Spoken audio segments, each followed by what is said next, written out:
Assalamualaikum warahmatullahi wabarakatuh.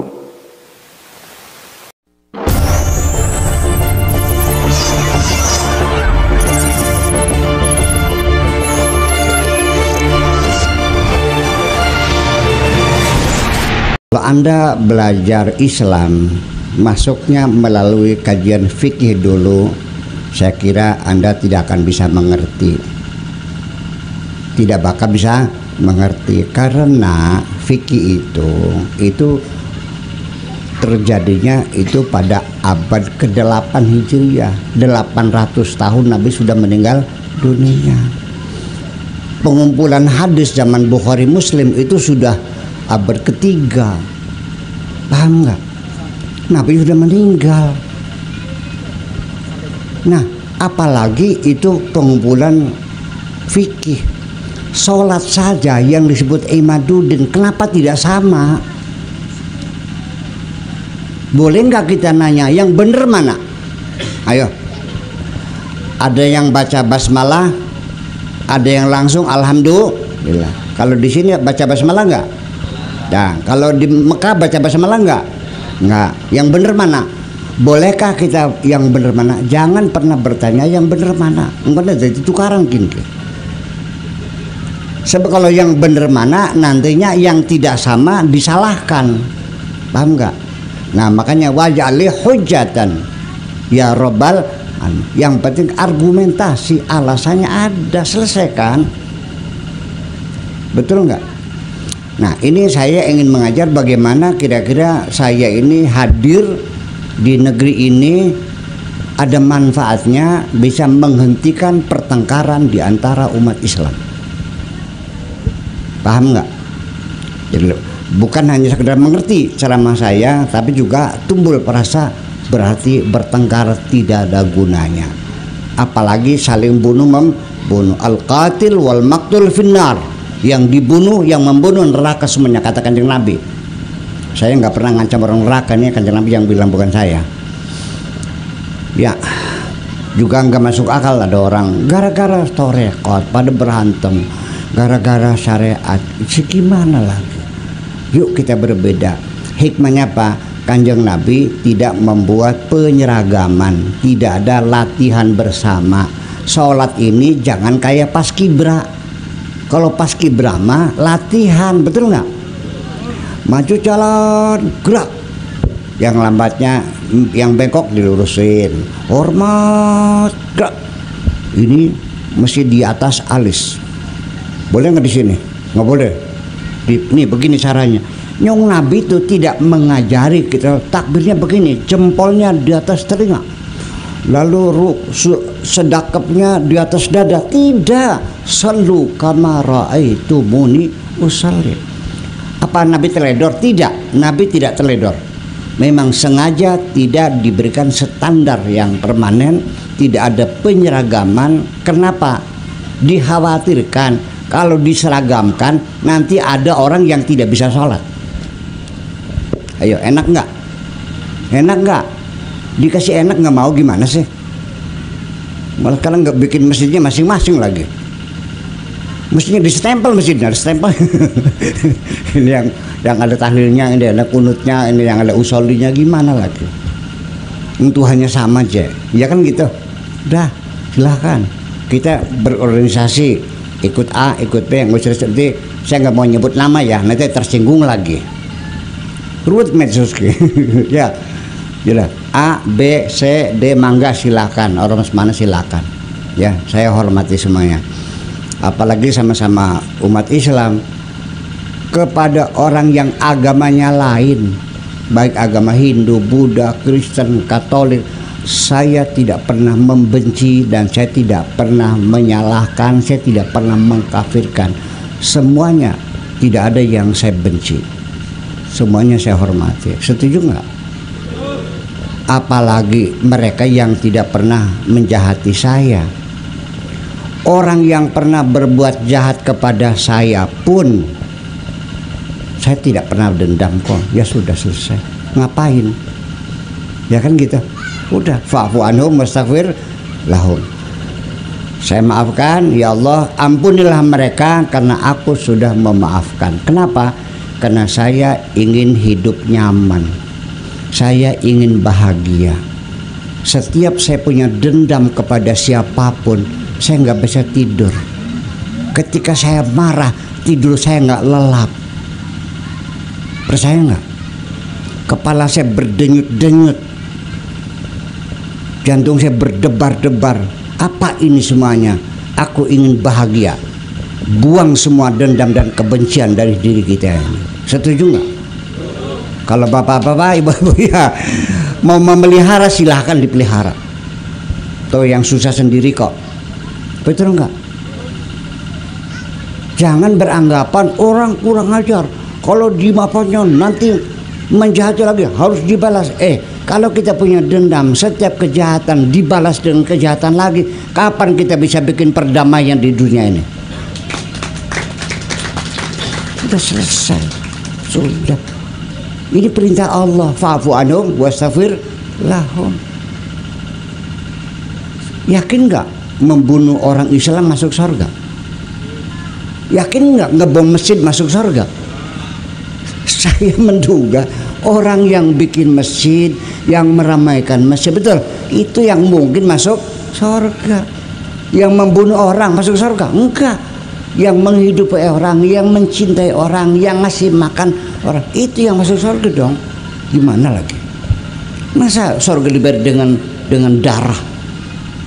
Sampai sekarang Kapolsek kota itu punggungnya cacat akhirnya, nah dibom kan? Bang begitu kan? Ini dari mana datang? Saya nggak paham. Oke, yang penting pertengkaran antar sekte, antar mazhab, antar agama selesai. Ke depan yuk kita bangun Indonesia yang damai. Islam selamat tadi itu kan begitu. Islam kan selamat. Al-Islam salama, al-iman al-aman, al-ihsan kebersamaan. Kok seberapa lagi?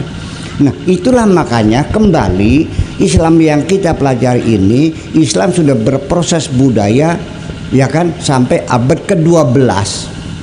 Ketika Daulah Abbasiyah digempur oleh Holako dan Genghis Khan, nyungsep sampai sekarang Islam belum pernah bangkit lagi.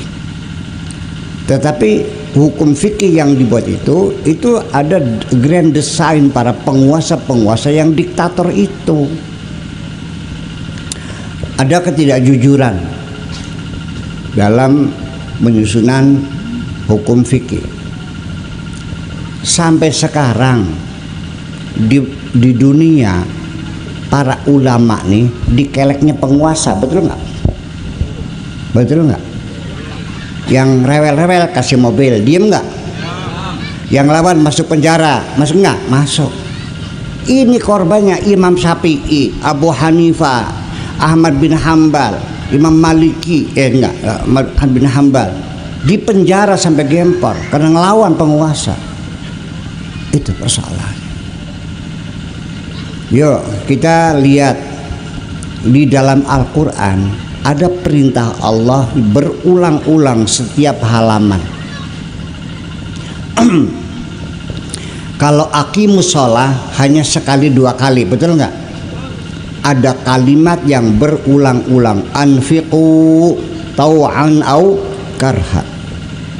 Ayat pertama Al-Baqarah, alladzina yu'minuna bil ghaibi wa yuqimuna sholata wa mimma razaqnahum yunfiqun, infak setiap halaman. Kenapa di kitab fikih tidak ada bab infak? Sok jawab dulu. Betul nggak? Infak ini uang rakyat dikumpulkan menjadi anggaran pendapatan dan belanja negara, namanya RAPBN. Kalau itu dibikin fikih, nanti raja nggak boleh ngatur. Udah jangan bicara itu urusan saya. Paham nggak? Dan raja-raja dulu kan diktator, harus tahu semuanya. Jadi artinya apa?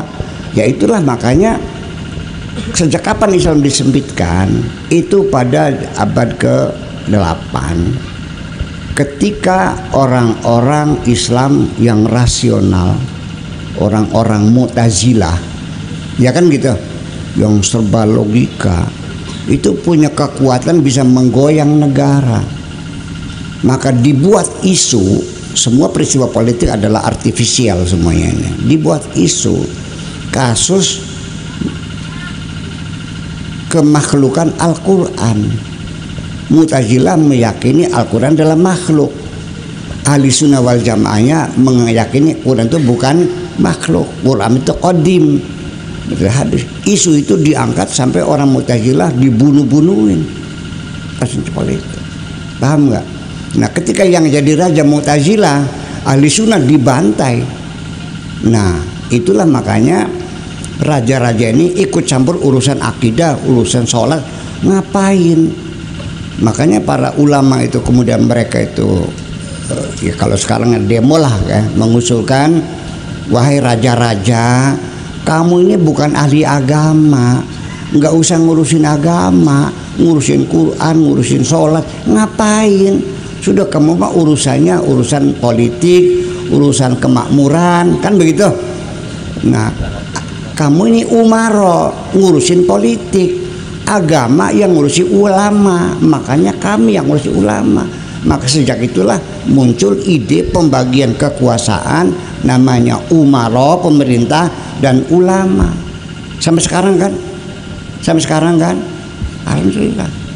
Ya sudah, Menteri Presiden mah memfasilitasi saja, nggak usah ikut-ikut urusan agama. Masih paham juga kiai pada, betul nggak? Paham mana Menteri BUMN sama kiai? Ya masih Menteri kiai, udah ikut, tinggal datang ke kiai, pakai bagaimana caranya, sudah mau kasih bantu apa silakan, itu aja. Nah, itulah makanya jadi kita sendiri sekarang untuk mencari Islam yang otentik seperti apa, ini juga menjadi masalah lagi. Kalau ada orang kritis, akhirnya dihalalkan darahnya lagi, ya, begitu persoalannya. Ada orang yang mengorek Al-Quran, geger lagi, di demo lagi, dibubarkan pengajiannya, betul nggak? Ya terjadi saling tuduh-menuduh. Kenapa? Karena sudah ada muncul kecurigaan. Ngapain itu semuanya? Jadi kalau Anda ingin belajar di sana yang benar, mangga silakan. Udah gini aja deh, sering datang cadang pinggan aja lah. Ikut ngaji malam Senin. Sebenarnya panjang dan saya tidak akan menyalahkan siapapun. Masing-masing punya jasa. Jasa itulah yang saya hormati. Bapak-bapak ada kebaikan, ada kejelekan. Yang saya sanjung kebaikan berapa? Yang kejelekannya saya harus berpura-pura tidak mengerti sajalah supaya damai. Betul nggak? Saya tidak punya waktu untuk ngorek-ngorek kejelekan orang lain karena saya sendiri punya kejelekan yang sangat banyak sekali. Itu saja. Oke. Yang ketiga Pak. Yang terakhir Bu ya. Ya. Bagaimana cara atau memilih guru dan tahapan-tahapan belajar? Memilih guru. Pertanyaan bukan itu. Yang ketiga tuh memilih guru. Bagaimana memilih guru, kemudian seperti apa ya, tahapan dalam menuntut ilmu? Ya begitu ya, pertanyaannya betul. Oke. Dan, nah, bagaimana? Dalam belajar Al-Quran. Iya. Oh iya, tahapan. Oh menghafal Quran tadi itu lah, tuh jauh banget. Oke. Dan apa sih? Syarat Islamnya yang fikih tadi. Oh iya. Sekarang pakai logika. Ini pada zaman Daulah Abbasiyah. Itu yang menyempitkan Islam, bunyal Islamu ala khamsin. Sehingga akibatnya orang asal sudah syahadat, sudah zakat, sudah sholat, sudah zakat, puasa dan haji, merasanya Islam sudah sempurna. Sehingga bagian-bagian sosial, keadilan sosial dan supremasi hukum itu menjadi di luar Islam. Sehingga umat Islam tidak peduli dengan penderitaan masyarakat kita. Yang penting saya sholat selamat. Siapa yang bilang begitu? Allah tidak mengatakan begitu kok. Sekalipun sholat kamu rajin, anak yatim terlantar, nggak ada yang ngajarin Quran, nggak ada yang ngasih jajan, neraka wel. Jelas berarti. Jadi Al-Quran sendiri itu substansinya Itu bukan ritual sebetulnya mah, bukan gada-gedek, bukan itu, tapi supremasi hukum dan keadilan sosial. Iya, fawailul lil musallin alladzina, terusin. Ara'aital ladzi yukadzibu bidin fadzalikal ladzi yad'ul yatim fawailul lil alladzina alladzina am salatihim sahun walladzina hum yurauna wa yamnaunal, nggak ngasih makan sama orang, nawakal. Yang sholat kan dikasih apa? Kasih well kan? Kenapa? Orang miskin kasih makan. Saya tidak paham ketika Anda merasa nyaman, bahagia, makan kenyang, di depanmu ada orang kelaparan, gila kamu ini. Gak masuk akal. Gak masuk akal. Apakah itu seperti agama? Ini kan persoalan. Jadi kalau rukun Islam itu 5, begini. Rukun tiang ya. Kalau saya punya tiang 5, terus nanya, Buya punya rumah nggak? Punya. Mana tuh? Mana rumah? Itu sih ada tiang 5. Rumahnya mana? Ini tiang 5. Harganya berapa tiang 5 itu? Dalam teori ilmu apa namanya, bangunan lah, arsitektur aja, yang mahal tuh bukan fondasi, bukan tiang. Yang mahal tuh interior decoration ya, yang mahal itu gimana lagi? Kalau bangunan utamanya mah fondasi tiang itu bisa dihitung siapapun sama hasilnya, betul nggak? Berapa harga rumah? Nah nanti lihat, ternyata keramiknya pakai marmernya dari Itali, kamar mandinya pakai banyu, pakai onik dari Turki, kerannya dilapis emas, lampunya kristal dari Cekoslovakia yang harganya 400 juta setiap kamar kristal. Harganya berapa? 50 miliar. Dari mana? Interiornya. Nah orang Islam baru punya tiang 5 sudah ngaku punya rumah, kan lucu jadinya. Betul nggak?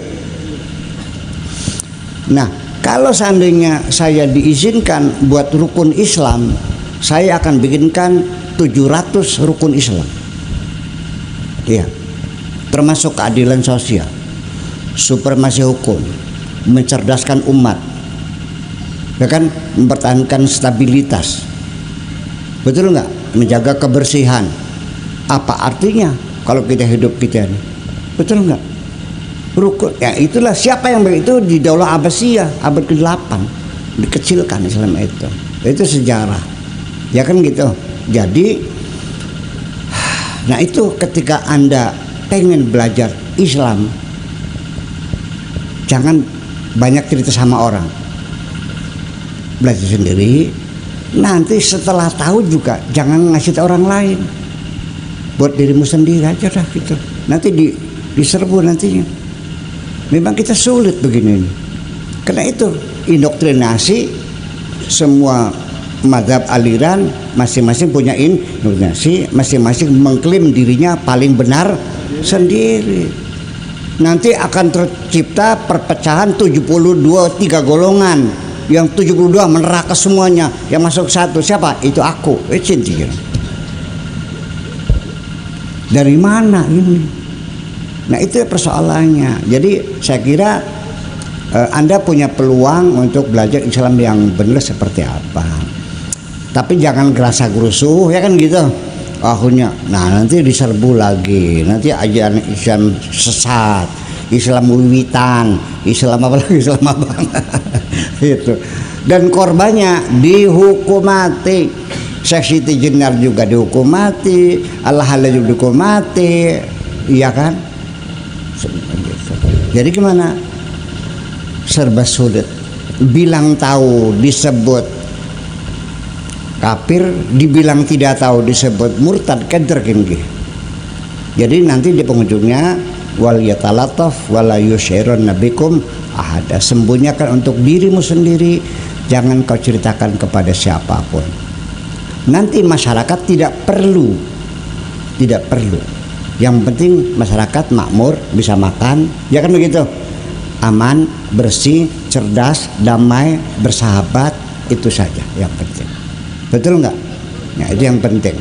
Jadi nanti kontribusi para aulia pun pada akhirnya mereka kembali yang mencari aulia itu, mereka yang mencari murid-murid berbakat.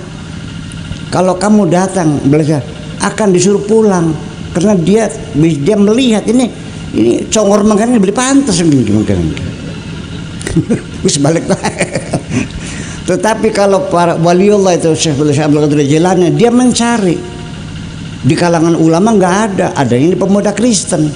Nah ini bagus anaknya, di dekat ya terus dibina, jadi kan gitu. Nah ya itu persoalannya, oke.